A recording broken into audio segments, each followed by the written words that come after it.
So here we are, it's very exciting. We're at opening night for ARBITERS exhibition, which is on here at Kudos Gallery in Paddington in Sydney. And joining me are the two curators. We have Orson Heidrich and Vasili Papathanasopoulos. And guys, tell us, what is the theme? What is the message? What can everyone come and see when they're here? And this goes on right through till February 17th. Mm-hmm. Yeah. So this is a digital media show, and we have both video and photographic works on here this session. And we'll kind of have an assortment of 7 artists. It's kind of a group collective show, and we'll kind of be showing from both a Wednesday to Saturday, weekly. 10 to 5 p.m. Yeah, and so the show Arbiters is kind of about the new emergence of video kind of within the photographic sphere, and kind of where photo and video sits together in relation to inside art practices. Right, and how did you two come up with this concept? Well, we studied together at university, and so we really wanted to put on a show post-university, kind of like carrying on from the hype of graduating and the work that we had made. And so we kind of got together, really curated the show down to a select few group of artists, and then kind of came up with a concept that really reflected all the work like very well, and kind of went from there and then applied for the show. And we were really lucky that, you know, within a week we had gotten the show, and then 28 days later here we are on opening night. I just think that's fantastic. So not only are you artists and you obviously have the creative elements naturally happening, but your entrepreneurial ideas and your entrepreneurial skills, I mean, that's what really makes a difference these days. Thank you. Thank you very much. Joining me now is Wratten, and Wratten is 21 years old, and she's just finished her degree at the University of Technology in Sydney, and this is the exhibition piece, and one of the exhibition pieces that Kat has on display here. So Kat, tell us about this piece. Very interesting. Wow. Yeah, no, it's quite strange, but I guess that was part of the concept behind it. So there's 5 pieces, and the series is called Rituals. And it was based off an article I read that was talking about how many chemicals that women absorbed into their bodies every day, just through separate beautification methods. So I thought of doing a self-portrait series where I would explore all these like very absurd beautification methods, and just to highlight how strange it is that we put ourselves through all these rituals, like very tedious and so many chemicals. And I would assume a lot of women don't even, well, there's a bit more knowledge these days. We're all starting to learn a bit more. I mean, even women, two of my teachers marking it originally, she's like, I don't wear makeup, so I'm not part of that. And I'm like, it's more about even washing your hands, like shampoo, everything that we put ourselves through, whether you realise it or not. Yeah. There you go. Is that the mask? What's the mask? Yeah, so the mask, I guess, highlights the toxicity of like the chemicals in the hairspray. Right, fantastic. So how long would a piece of work like this take? Couple hours in the studio for each of them. They're self-portraits as well. Yeah, this is me, so it's a self-portrait.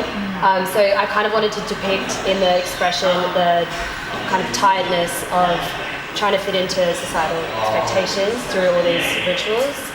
It takes a couple hours in the studio. I have someone helping me, obviously, as well, but especially to get everything aesthetically where I want. Fantastic. I love the colours as well. Thank you. So pretty. Very girly. Yeah. But it's really getting the message. It's really getting the message out there. Thank you. Yeah, thank you. And now we have Daniel Mitchell, who has this incredible series of artwork. It's all about how he's done these originally from a negative in a petri dish, but I'm going to get Daniel to explain, in particular, this particular piece.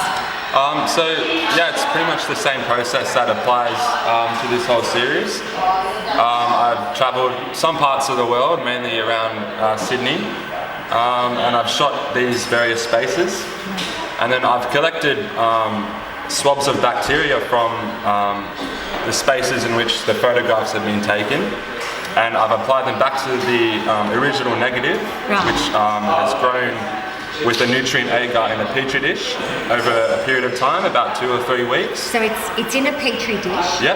Where do you get the agar or the bacteria? So I just bought the agar online, and it's shipped over. And then, you can buy them online. And Yeah, left those to grow for 2 or 3 weeks. And So hang on, how do you get it onto the negative? What did you do? so with the same swab that I've collected it from and with, I rub it onto the negative, which is placed in the petri dish, Right. and then close it up, leave it in a human environment, and then once it's all affected the image and all that, I scan them digitally at very high resolution. So where was this picture originally taken? This is in Lima in Peru. Lima in Peru. Yes. And it's the most beautiful photo of Our Lady. What's amazing, so you're telling me this is how the algae grew, and it's like a miracle really when you think about it. It didn't impose on the figure. That is just, I find that incredible. It was quite amazing, yeah. When I took it out of the box, I was like, oh, this is weird. It's kind of just grown into a center point and not actually affected the So statue. you're telling me you didn't touch this at all? Yeah, that's all. That's just the way it's grown, which is quite different in the other images too. But I actually think there's something miraculous about that. I think that is beautiful. It's a beautiful it's very piece. interesting. Very interesting. Thank you, Daniel. No worries. And now we have Orson Heidrich, who is one of the curators of this exhibition for Arbiters, which is on, as we speak, at Kudos Gallery. So Orson, tell us about this incredible video imagery. Yep, so this is my work frame by frame. So this started off as a work when I was in Guangzhou in China. I started working with these 35mm frames, and so these kind of analog frames which made up this kind of film. And anyway, so I kind of started working with that and playing within like how a video can kind of be broken down into photographic stills. And that was kind of the basis for this work, which kind of that's its start over there in Reminiscence Beginnings. And this is kind of the final piece. This is kind of where it ended. So this here I've kind of cut up into these smaller sections, into these kind of frames, and I've then kind of mixed it with new media. And so to explain it in a bit more detail, so you've got the video going, and then you're taking stills off the video. So this film here is a 35mm film, a analog film. Oh, so that's the actual film reel itself. Yes, that's a film reel. Right. Yeah. So that's from about the 1960s or so. And so I was kind of started off by working with that, and then I realized that it was actually like very intensely about kind of had these kind of very strong like war themes and kind of like kind of militaristic kind of themes. And with me now is another one of the curators of this Arbiters exhibition. It's Vasili Papathanasopoulos. And this is, what's your artwork here called?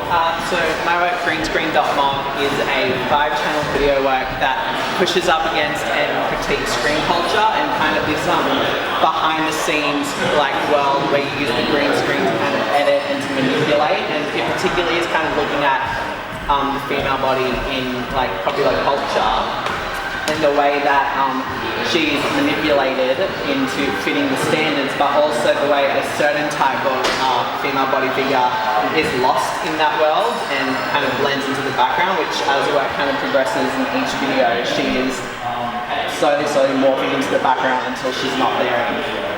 Wow. So how did you come up with this artwork? What was your inspiration? My inspiration here was, I was actually, the previous year I produced a work just called the Blue Series, and it was about kind of identity and showing your identity and your personality between, like through what you wear. And so I kind of used a similar texture but in blue to kind of remove any body parts. There was no post-production, it was all kind of in camera, and then I kind of really liked that effect and that kind of line of working, so I kind of translated it to this work.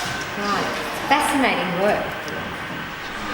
And now joining us, we have one of the artists who has done this incredible video imagery here, Tayla J. Tayla J, tell us, how did you come up with this concept, and what is this artwork actually doing in the video? So it was inspired by a quote from John Berger. So he said, if a female throws a glass on the floor, that's how a woman treats her anger. where if a man does the same, it's just treated as a example of anger.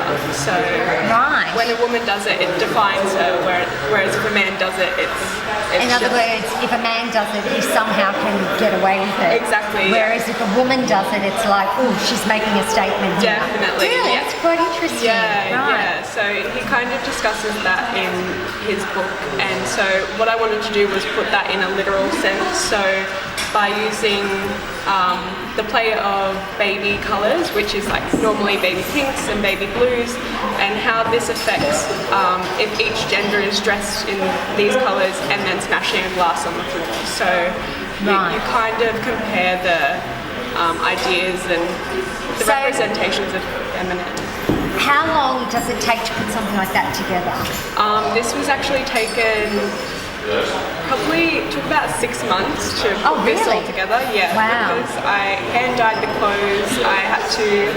That's all a makeshift studio in my garage, and then Oh, that's in your garage? yeah, Wow. yeah. So everything was put together, and getting them exactly still and exactly timed took a lot of work. Right. So it just goes to show you can create something out of anything where you've got the vision and you know where you want to go with it. Yeah. That's been Yeah. very inspiring and very different. So original and unique. Thank you, Tayla. Thank you. So, Orson, you're going to explain this video imagery and who has done this video So imagery? this is another of the artists who currently isn't here, who we've just commissioned straight in. And her name is Manon Milakaitis, and she is both a video artist and a photographic artist. And she, in this worked with both, she had both a video work and both photographic work. And this is the video aspect of it, and it's where she has found 8mm footage of other people's kind of archives, and she has then compiled them into these false narratives where she's kind of cut a line through all these different stories and put them together and compiled them as if they were her own, kind of showing that everyone's life is kind of weirdly aligned, like no matter how kind of desperate these things are, they kind of all have the same common theme through them. So, Yeah. when you look at it, you can probably relate to it. Yes, and also that there is these continuous themes throughout all these home videos. You know, there's all about cars, all about children, all about parents. You know. So, how far back does this go? So I think that's about 1960s, 1970s, most of the footage, up until about the 90s. Yeah. Right, and she has collated this together. How long would this sort of work? How long would it take to prepare all I of think this? it took her about a year and a half to Oh, wow. compile. Yeah. Amazing. Yeah. Wow. Another piece of ingenuity. Yeah. Great. And now we are looking at wonderful artwork displayed by Bryce Noakes. And Vasili, tell us what you can about Bryce's work here. So Bryce's work is kind of these three amazing black and white images that have absolutely zero editing or any post-production, and it's kind of looking at this idea of photography in like how over-edited it is and kind of stuff like that, fluctuation of that, and then kind of version that on itself to kind of be against that idea. Offset speaks to the notion of photography as a manipulative medium, not as something that creates a perfected or ideal representation of reality. It makes comment on post-documentary photography and the current ubiquity and legitimacy of the image through the presentation of deceptive works. Now, Vasili, the beauty of this is, for anyone watching, this would definitely look magnificent in the foyer of any major hotel or any major shopping centre. It's just incredible. Look at this. It's quite like a monumental work, like really sort of completes and kind of it's almost like the icing on the cake. It's really like an amazing work. It's amazing.